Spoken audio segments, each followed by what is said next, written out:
आइए आइए, जायकेदार बिरयानी खाइए। तभी 2 आदमी उसके पास पहुंचे। अरे ये क्या, बिरयानी की प्लेट 10 रुपए? जी हाँ, 10 रुपए प्लेट। कुछ ही देर में उसके ठेले पर भीड़ लग गई और एक बूढ़ा आदमी सबसे आगे आया। बेटा, एक प्लेट मुझे भी दे दो, मैं बहुत दिनों से भूखा हूँ। मुझे खाना खिला दोगे तो तुमको बहुत पुण्य मिलेगा। बाबा, मैंने पुण्य बहुत कमा लिए, उनकी ही बदौलत तो यहाँ खड़ा हूँ। अगर पाप किए होते ना तो अब तक खूब पैसे इकट्ठे कर लेता। चलो पीछे हटो। लाओ भैया, एक प्लेट हमें भी दे दो। उसने प्लेट में बिरयानी निकाली और सभी ग्राहकों को एक एक थमा दी। अरे वाह, कितनी स्वादिष्ट बिरयानी है। हाँ सही कहा, 10 रुपए के हिसाब से तो ये बहुत ही स्वादिष्ट है। मैं तो रोजाना यहीं से बिरयानी खाऊंगा भैया। तभी 2 ग्राहकों ने बिरयानी खत्म की। लो भैया। लाओ भाई साहब, आप दोनों के 60 रुपए हुए। अरे ये क्या, 60 रुपए कौन से हिसाब से भाई? यहाँ सामने ही तो तुमने लिखा हुआ है 10 रुपए प्लेट। हाँ बिल्कुल सही लिखा है, 10 रुपए प्लेट ही है, लेकिन इसके अंदर तुमने 50 रुपए की बिरयानी खाई है, उसके पैसे भी तो जोड़े जाएंगे ना। अरे ये तो धोखाधड़ी है भाई। ये सुनकर तीसरे और चौथे ग्राहक को फंदा लग गया। उसने सभी से इसी तरह 60-60 रुपए लिए और पूरे दिन उसने इसी तरह हजारों रुपए कमा लिए। इसे कहते हैं धंधा करने का तरीका, 10 रुपए की प्लेट। इसी गांव में महेश नाम का एक आदमी भी अपने परिवार के साथ रहता था। महेश मेहनत मजदूरी करके पैसे कमाता और उसकी बीवी नंदिनी अपनी सासू माँ के साथ मिलकर घर संभालती थी। ऐसे ही एक दिन महेश मजदूरी करके घर लौट रहा था, तभी वही बूढ़ा उससे टकराया। हाथ जोड़कर थैंक्स क्यों कहता है, वीडियो लास्ट तक जरूर देखना। बेटा, मुझे इस मंगरू से बिरयानी खिलवा दो, बहुत भूख लगी है। महेश को बूढ़े का चेहरा देखकर उस पर दया आ गई। ठीक है बूढ़े बाबा, आओ मैं आपको बिरयानी खिलवा देता हूँ। महेश ने मंगरू से कहकर उसे एक प्लेट बिरयानी दिलवा दी। ये लो 10 रुपए। अरे भाई 50 रुपए और दो। हैं 50 रुपए?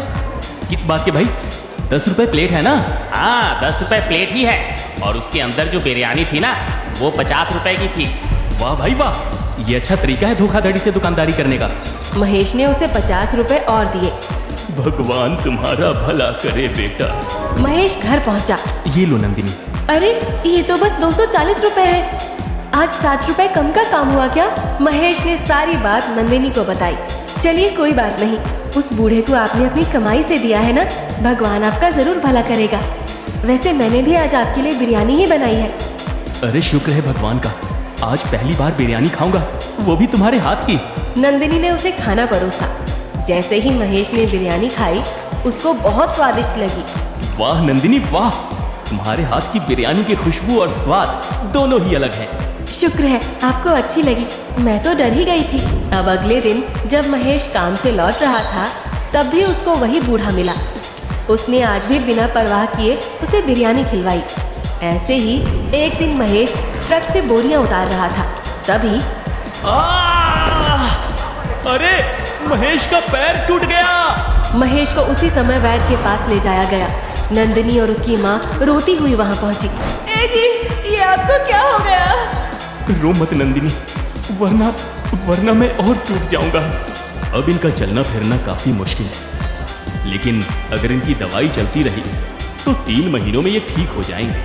वैद्य जी, अगर मैं चल नहीं पाऊंगा तो घर चलाने के लिए पैसे भी नहीं आ पाएंगे। ऐसे में मेरे इलाज का खर्चा भला कहाँ से आएगा? ए जी, आप फिक्र मत कीजिए, भगवान जरूर कोई रास्ता निकालेगा। नंदिनी महेश को लेकर घर आई और सोचने बैठ गई, ऐसा क्या काम करूं जो घर में पैसे आए और महेश का इलाज भी हो जाए। कुछ समझ नहीं आ रहा। काफी देर सोचने के बाद नंदिनी को याद आया कि कैसे महेश उसके हाथ की बनी बिरयानी की तारीफ कर रहा था। उसने अब देर नहीं की और फिर बिरयानी का ठेला लगा लिया। हे भगवान, मैंने 10 रुपए की बिरयानी का ठेला तो लगा लिया है, अब इसको जल्दी से बिकवा भी देना। तभी 2 ग्राहक वहाँ पर आए। लो भाई, एक और 10 रुपए की बिरयानी। हाँ, ये भी हमें बिरयानी खिलाएगी और फिर मंगरू की तरह बोलेगी कि प्लेट के 10 रुपए और बिरयानी के 50 रुपए अलग हो गए। नहीं नहीं साहब, मेरे ठेले पर आपको 10 रुपए की बिरयानी से भरी प्लेट मिलेगी। मैं धोखाधड़ी नहीं करती। अरे क्या सच में 10 रुपए में बिरयानी की पूरी भरी प्लेट मिलेगी? जी हाँ भाई साहब। ये सुनकर नंदिनी के ठेले पर भीड़ जमा हो गई। एक प्लेट मुझे दो, हमें दो देना। जी साहब, अभी लगाती हूँ। नंदिनी ने जल्दी जल्दी सभी को बिरयानी की प्लेट दी और उन सभी ने बड़े मजे से बिरयानी खाई। अरे भाई, इसकी बिरयानी तो मंगरू से भी ज्यादा स्वादिष्ट है। सच में मजा ही आ गया। उसी टाइम मंगरू भी वहाँ आ पहुँचा, लेकिन कोई भी उससे बिरयानी नहीं ले रहा था। सभी नंदिनी से ही बिरयानी लेकर खा रहे थे। बेवकूफ औरत, 10 रुपए में बिरयानी बेचने पर इसको नुकसान होने वाला है। जितने पैसे इसने लागत में लगाए हैं ना, उतने भी नहीं निकल पाएंगे। जब घर जाकर ये पैसे गिनेगी तो फूट फूट कर रोएगी और फिर कल से यहाँ नजर नहीं आएगी। दोपहर होते होते अब नंदिनी की बिरयानी खत्म होने जा रही थी।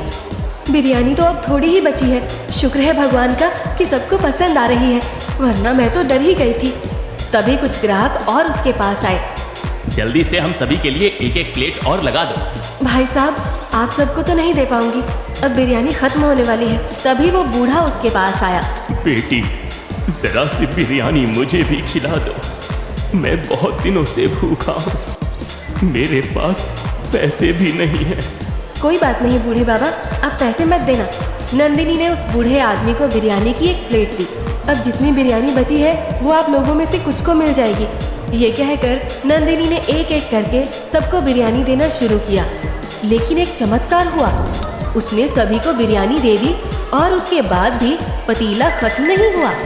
अरे, ये बिरयानी अभी तक खत्म क्यों नहीं हो रही? कुछ देर पहले तो आधे में से आधा पतीला बचा था, अब उससे भी ज्यादा दिख रहा है। कितनी बिरयानी लाई है इस पतीले में ये? शाम हो गई लेकिन अभी तक खत्म नहीं हुई। वो बूढ़ा नंदिनी को हैरान देखकर रहस्यमयी तरह से मुस्कुरा रहा था, जैसे उसे कुछ मालूम हो। नंदिनी की रात तक काफी अच्छी कमाई हो गई और वो अपने घर वापस पहुंची। उसके हाथ में नोटों की गड्डी देखकर महेश और उसकी माँ खुश हो गए। देखो महेश, मैंने आज कितने पैसे कमा लिए। अरे, इतने पैसे सिर्फ 10 रुपए की बिरयानी बेचकर? हाँ महेश, मुझे तो खुद अंदाजा नहीं हुआ। जितने पैसे बनाने में लगे थे उनको निकालकर मैंने 3000 रुपये अलग से कमा लिए। चलो, ये तो बहुत अच्छा हुआ। अब अगली सुबह फिर से नंदिनी ने अपना ठेला लगाया और सबसे पहले वही बूढ़ा बिरयानी खाने आया। उसके बाद ग्राहकों की भीड़ लग गई। ये क्या? ये तो फिर से अपना ठेला ले आई। इसे कोई नुकसान नहीं हुआ? नंदिनी रोजाना ठेला लगाती और उस बूढ़े को मुफ्त में बिरयानी खिलाती और उसकी बिरयानी रात तक खत्म भी नहीं होती थी और वो अच्छे पैसे कमाने लगी। मंगरू अब नंदिनी से जलने लगा था। एक दिन एक बूढ़ी नंदिनी के ठेले के आगे से गुजर रही थी, तभी उसकी कमर में मोच आ गई। आ, आ, आ, अरे बूढ़ी अम्मा, क्या हुआ आपको? नंदिनी अपना ठेला छोड़कर बूढ़ी की मदद करने उसके पास चली गई। तभी मंगरू अपने हाथ में एक डब्बा लेकर आया और उसने वो पूरे का पूरा डब्बा नंदिनी की बिरयानी के पतीले में डाल दिया। आज के बाद ये नंदिनी अपने ठेले पर बिरयानी नहीं बेच पाएगी। और वापस अपने ठेले पर आ गया। नंदिनी भी उस बूढ़ी को टांगे में बैठाकर वापस अपने ठेले पर आ गई। कुछ देर बाद जितने भी लोगों ने नंदिनी की बिरयानी खाई थी, सभी के पेट में दर्द हो गया। करीब 12 लोग पेट के दर्द से जूझते हुए वैद्य के पास पहुंचे। अरे, बहुत तेज दर्द हो रहा है। अरे, इतने सारे पेट के दर्द के मरीज? वैद्य ने सबको दवाई दी और उन्हें थोड़ी राहत मिली। तभी मंगरू वहां आ पहुंचा। क्यों भाई, आ गया बिरयानी का मजा? क्या मतलब है तुम्हारा? तुम सभी उस नंदिनी की 10 रुपए की बिरयानी बहुत चाव से खाते हो ना? ये सब उसी का नतीजा है। अरे, अगर मेरी बिरयानी खाते तो तबीयत खराब नहीं होती। हाँ, मंगरू सही कह रहा है। हम सभी ने उसी की बिरयानी खाई थी, तभी हमारी तबीयत बिगड़ी। हाँ हाँ, चलो हम अभी उस नंदिनी के पास चलते हैं। वो सभी इकट्ठा होकर नंदिनी के पास पहुंचे। नंदिनी, तुम्हारी बिरयानी खाकर ही हमारी तबीयत बिगड़ी है। नहीं, ऐसा नहीं हो सकता। मैं तो मेरी बिरयानी में उम्दा किस्म के चावल लगाती हूँ। नहीं, ये झूठ बोल रही है। तभी इसकी शिकायत महाराज से करो, तब ये अपना जुर्म कबूल करेगी। ये सुनकर नंदिनी बुरी तरह डर गई। वो उसी समय मंदिर गई और भगवान से गिड़गिड़ाकर बोली, भगवान, मैंने कम पैसों में बिरयानी खिलाकर लोगों की भूख शांत की है और उसका मुझे ये सिला मिल रहा है। तू जानता है कि मैंने कोई गलत काम नहीं किया। तू महाराज के सामने मुझे गलत साबित मत होने देना, मेरी इज्जत बचा लेना। उसकी वो बातें बूढ़ा भी वहीं छिपकर सुन रहा था। अब मंगरू सभी आदमियों को लेकर महाराज के महल पहुंचा। तुम सभी लोग अंदर नहीं जा सकते, सिर्फ 2 लोग ही जा सकते हो। ठीक है, मैं एक को साथ ले जाता हूँ। अगर महाराज कहेंगे तो तुम लोगों को भी गवाही के लिए बुलवा लूंगा। मंगरू एक आदमी के साथ दरबार में हाजिर हुआ। महाराज की जय हो।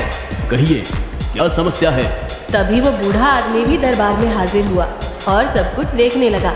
महाराज, हमारे गांव में कई लोगों की तबीयत बिगड़ चुकी है। 10 रुपए की खराब बिरयानी खिला खिलाकर उस बिरयानी वाली ने कैसे सबको नुकसान पहुंचाया है, ये आदमी आपको बताएगा। महाराज, 10 रुपए की बिरयानी के नाम पर उसने हमें ऐसी बिरयानी खिलाई है जिसको खाते ही हमारी तबीयत बिगड़ गई है। हम तकरीबन 12 लोग अभी वैद्य जी से दवा लेकर ही यहाँ पहुँचे हैं। ये सुनकर मंगरू खुश हो गया। बताओ हमें, कौन है वो शख्स जिसकी बिरयानी खाकर तुम लोगों की तबीयत बिगड़ी है? महाराज, वो इंसान यही मंगरू है जिसकी बिरयानी खाकर हमारी तबीयत बिगड़ी है। ये सुनकर सभी हैरान रह गए और मंगरू भी चौंक गया। अरे, पगला गए हो क्या? मेरी नहीं, नंदिनी की बिरयानी खाकर तबीयत बिगड़ी है तुम्हारी। अरे, मैं तो तुमको यहाँ लेकर आया हूँ। नहीं, नंदिनी की बिरयानी तो हम बहुत मजे से खाते हैं। तुम्हारी बिरयानी से तबीयत बिगड़ी है। तुम्हारी ये हिम्मत! महाराज, ये तो पगला गया है। मैं किसी और को गवाह बुलाता हूँ, वो आपको बताएगा कि सच क्या है। मंगरू के कहने पर महाराज ने सभी को अंदर बुलाया। महाराज, यही वो मंगरू है जिनकी खराब बिरयानी खाकर हमारी तबीयत बिगड़ी है।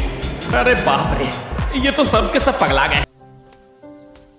हाथ जोड़कर थैंक्स क्यों कहता है, वीडियो लास्ट तक जरूर देखना। मंगरू, हम तुमको 1 माह कैद खाने में रखने की सजा सुनाते हैं।